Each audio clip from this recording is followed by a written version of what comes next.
clothing category would be a tough one because of the lower conversion rates. Pet supplies just has a lot more competition than what it really should have.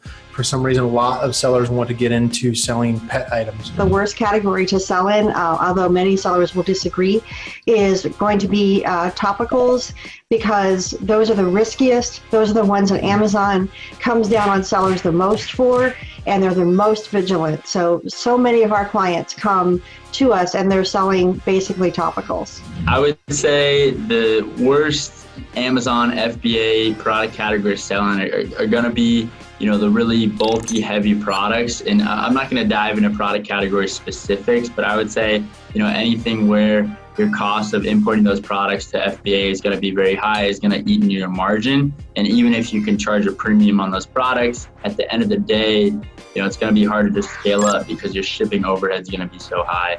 Hey, did you know that you can spy on your competitors and see all of their best keywords that pull in traffic and drive sales? Did you also know that you can see the keywords your competitors are bidding for on sponsored product ads? Wouldn't you love to find out which of their keywords have Amazon's Choice badge? Well, you can do all of this with Helium 10's Cerebro tool. It's the most powerful reverse ASIN lookup tool on the planet. No other tool in the market can do everything that Cerebro does. So head over to helium10.com/Cerebro and try Cerebro for free. That's helium10.com/CEREBRO.